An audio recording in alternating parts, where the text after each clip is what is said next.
Dia 26 de novembro. São Pedro Patriarca, 311. Eusébio chama São Pedro de Alexandria um dos mestres mais distintos da religião, um dos mais belos ornamentos da Igreja de Deus, uma das mais fulgurantes figuras do episcopado, e diz que era admirado por todos, pelo profundo saber e pelo conhecimento vasto das Sagradas Escrituras. Pedro assumiu a direção do Patriarcado de Alexandria em 300, como sucessor de Teunas, sendo-lhe o governo caracterizado pela grande prudência e energia que deu provas durante as perseguições de Diocleciano. Quanto mais iminente era o perigo, tanto mais zelo desenvolvia o Santo Patriarca pela manutenção da ordem e disciplina. A perseguição acendrava-lhe ainda mais o amor à sua grei e fazia-o redobrar a vigilância episcopal. São Pedro era homem de oração.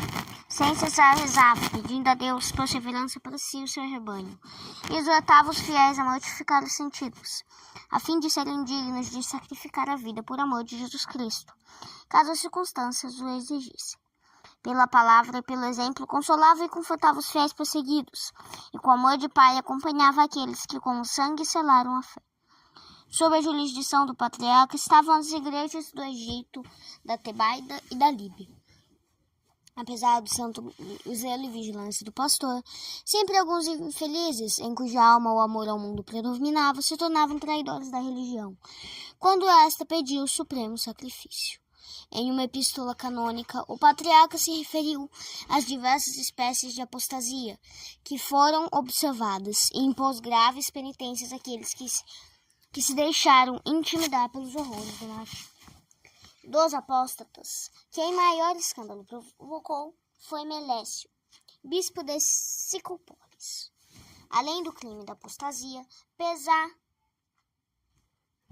pesavam sobre ele outras faltas bastante graves. Pedro achou oportuno convocar um concílio que se ocupasse deste caso. O concílio realizou-se e Mélcio foi deposto.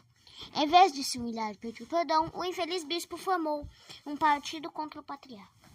Para justificar essa atitude e conquistar a opinião pública, deu-se ares de zelador e reformador da disciplina eclesiástica.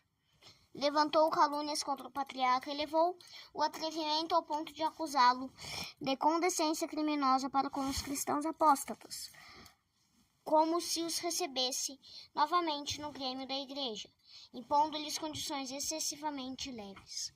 Resultado desta rebeldia foi um cisma eclesiástico, o tal cisma meleciano, que durou 150 anos. Melécio não só semeou a cisânia no campo da igreja, como também continuou a exercer as funções episcopais. Pôs-se acima das leis canônicas e nomeou um bispo de Antioquia. Tudo isto sucedeu impunemente, porque Melécio soube sugestionar a alma do povo de tal maneira que Pedro, para não ser vítima da fúria popular, teve de retirar-se. A Melécio associou-se Ário, clérigo alexandrino, cheio de orgulho e espírito insubordinado. Esta união foi de pouca duração, e Ário recebeu de Pedro a sagração do diaconato. Esta conversão, porém, não era sincera, pois logo depois da ordenação pactou novamente com os melecianos e atacou abertamente o patriarca, acusando-o de injustiça por ter excomungado cismáticos. Pedro conhecia bastante o orgulho e o mau gênio de Ário, para se deixar embalar de esperanças de vê-lo voltar ao bom caminho. Excluiu-o, pois, da comunidade dos fiéis. Pedro escreveu diversas obras que não chegaram até nós. Os concílios, que mais tarde se reuniram em Éfeso e Calcedônia, citam alguns passos do livro que escreveu sobre a divindade e sobre a festa da Páscoa.